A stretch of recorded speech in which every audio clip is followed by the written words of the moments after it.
Welcome back. ಈ ಒಂದು ವಿಡಿಯೋದಲ್ಲಿ ಏನ್ ಹೇಳಕ್ ಹೋಗ್ತಿದ್ದೀನಿ ಅಂದ್ರೆ KCET ಸ್ಪ್ಲಿಟ್ ಕೌನ್ಸಿಲಿಂಗ್ ಯಾವ ತರ ಇರುತ್ತೆ ಅನ್ನುವಂತ ವಿಚಾರವನ್ನ ಹೇಳ್ತಿದ್ದೇನೆ. ಮತ್ತೆ ನೀವು ನನ್ನ ಚಾನಲ್ ನ ಇವಾಗ ವಿಸಿಟ್ ಮಾಡಿದ್ರೆ ಸಬ್ಸ್ಕ್ರೈಬ್ ಮಾಡೋದನ್ನ ಮರಿಬೇಡಿ. ಬನ್ನಿ ವಿಡಿಯೋನ ಸ್ಟಾರ್ಟ್ ಮಾಡೋಣ. ನಿಮ್ಗೆ ಆಲ್ರೆಡಿ ತಿಳಿದಿರೋ ಹಾಗೆ ಹಿಂದಿನ ವರ್ಷ ಅಥವಾ ಅದಕ್ಕಿಂತ ಹಿಂದಿನ ವರ್ಷ ಏನ್ ಮಾಡ್ತಾ ಇದ್ರು ಅಂದ್ರೆ KU ಬೋರ್ಡ್ ಅವರು ಕಂಬೈನ್ಡ್ ಕೌನ್ಸಿಲಿಂಗ್ ಅನ್ನ ಮಾಡ್ತಾ ಇದ್ರು. ಬಟ್ ಈ ವರ್ಷ ಸ್ಪ್ಲಿಟ್ ಕೌನ್ಸಿಲಿಂಗ್ ಅನ್ನ ಅನೌನ್ಸ್ ಮಾಡಿದ್ದಾರೆ. ಈ ಸ್ಪ್ಲಿಟ್ ಕೌನ್ಸಿಲಿಂಗ್ ಅಂತ ಅಂದ್ರೆ ಏನಂದ್ರೆ KCET ಮತ್ತೆ NEET ಗೆ ಡಿಫ್ರೆಂಟ್ ಆಗಿರುವಂತ ಕೌನ್ಸಿಲಿಂಗ್ ಅನ್ನ ಮಾಡ್ತಾ ಇದ್ದಾರೆ.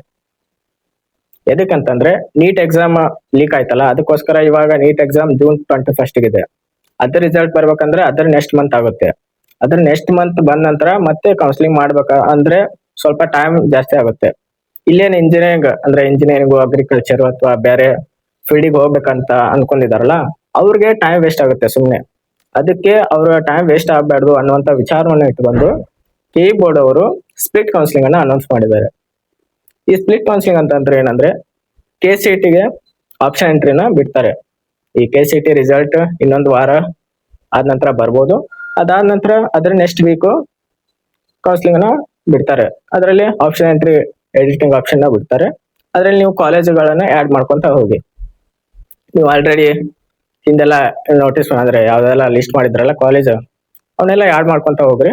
ಇನ್ನು ನೀಟ್ ಬಂದ್ರೆ ನೀಟ್ ಅವ್ರು ಏನಿರುತ್ತೆ ಅಂತಂದ್ರೆ ಪ್ಲಾನ್ ಎ ಮತ್ತೆ ಪ್ಲಾನ್ ಬಿ ಇರುತ್ತೆ. ಅವರು ಪ್ಲಾನ್ ಎ ಮೆಡಿಕಲ್ ಗೆ ಹೋಗ್ಬೇಕು ನಾನು ಅನ್ನುವಂತ ವಿಚಾರ ಇರುತ್ತೆ. ಪ್ಲಾನ್ ಬಿ ಅಂದ್ರೆ ಮೆಡಿಕಲ್ ಸಿಗ್ಲಿಲ್ಲ ಅಂದ್ರೆ ಇಂಜಿನಿಯರಿಂಗ್ ಅಥವಾ ಅಗ್ರಿಕಲ್ಚರ್ ಯಾವ್ದಾರ ಒಂದು ಫೀಲ್ಡಿಗೆ ಹೋಗ್ಬೇಕು ಅನ್ನುವಂತ ವಿಚಾರ ಅವ್ರಿಗಿರುತ್ತೆ. ಅವ್ರು ಏನ್ ಮಾಡ್ಬೇಕಂತಂದ್ರೆ ಈ ಕೌನ್ಸಿಲಿಂಗ್ ಸ್ಟಾರ್ಟ್ ಆಗುತ್ತಲ್ಲ KCET, ನೀವು ಕೂಡ ಕೌನ್ಸಿಲಿಂಗ್ ಭಾಗವಹಿಸಿ. ಏನಂತಂದ್ರೆ ಪ್ಲಾನ್ ಬಿ ಯಾವ್ಯಾವ ಕಾಲೇಜ್ ನಿಮ್ ಪ್ಲಾನ್ ಬಿ ಅಲ್ಲಿ ಯಾವ್ಯಾವ ಕಾಲೇಜ್ ಇದಾವಲ್ಲ ಅವನು ಕಾಲೇಜನ್ನ ಆಡ್ ಮಾಡ್ಕೊಳ್ಳಿ, ಹಾಕಿ. ಅದಾದ ನಂತರ ನಿಮ್ಮ ಎಕ್ಸಾಮ್ ಮುಗಿದ ನಂತರ ಸಮಥಿಂಗ್ ಅದ ಸ್ಮಾರ್ಟ್ ಅಂದ್ರೆ ಕೌನ್ಸಿಲಿಂಗ್ ಆದ ನಂತರ 20 ಡೇಸ್ ಆದ ನಂತರ ಮಾಕ್ ರಿಸಲ್ಟ್ ನ ಅನೌನ್ಸ್ ಮಾಡ್ತಾರೆ. ಮಾಕ್ ರೌಂಡ್ ನ ರಿಸಲ್ಟ್ ಅನ್ನ ಅನೌನ್ಸ್ ಮಾಡ್ತಾರೆ. ಅಲ್ಲಿ ರಿಸಲ್ಟ್ ಸಮಥಿಂಗ್ ನಿಮ್ಗೆ ಯಾವ್ದೇ ಒಂದು ಕಾಲೇಜ್ ಇಂಜಿನಿಯರಿಂಗ್ ಅಥವಾ ಯಾವ್ದೇ ಅಗ್ರಿಕಲ್ಚರ್ ಸೀಟ್ ಸಿಕ್ಕಿದೆ ಅಂತಂದ್ರೆ ನೀವು ಅವಾಗ ನೆಕ್ಸ್ಟ್ ಅಪ್ಗ್ರೇಡೇಷನ್ ಆಪ್ಷನ್ ಕೊಡ್ತಾನೆ. ಫಸ್ಟ್ ರೌಂಡ್ ಆದ ನಂತರ ಅಪ್ಗ್ರೇಡೇಷನ್ ಆಪ್ಷನ್ ಕೊಡ್ತಾನೆ. ಅವಾಗ ನೀವು ಚಾಯ್ಸ್ 1, ಚಾಯ್ಸ್ 2, ಚಾಯ್ಸ್ 3, ಚಾಯ್ಸ್ 4 ಇರ್ತವೆ. ಚಾಯ್ಸ್ 2 ಅನ್ನ ಹಾಕಿ ನೆಕ್ಸ್ಟ್ ಟೈಮ್ ಮುಂದಿನ ರೌಂಡಿಗೆ ಹೋಗುವಂತ ವಿಚಾರನೆ ನಿಮ್ದು ಇರುತ್ತೆ. ಇನ್ನ KCET ಗೆ ಬಂದ್ರೆ ಇದು KCET ಸಮಥಿಂಗ್ ಹಂಗೆ ನಡೆಯುತ್ತಿರುತ್ತೆ. ಮಾಕ್ ರೌಂಡ್ ಬಿಡುತ್ತೆ. ಅದಾದ ನಂತರ ಫಸ್ಟ್ ರೌಂಡ್ ಬಿಡ್ತಾರೆ. ಅದಾದ ನಂತರ ಸೆಕೆಂಡ್ ರೌಂಡ್.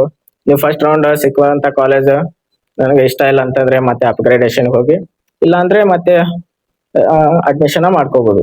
ಮತ್ತೆ ಏನಾದ್ರು ಡೌಟ್ ಇದ್ರೆ ಕಮೆಂಟ್ ಬಾಕ್ಸ್ ಅಲ್ಲಿ ಹಾಕಿ. ಮತ್ತೆ ಮುಂದಿನ ವಿಡಿಯೋದಲ್ಲಿ ಸಿಗೋಣ. ಎಲ್ಲರಿಗೂ ಆಲ್ ದ ಬೆಸ್ಟ್.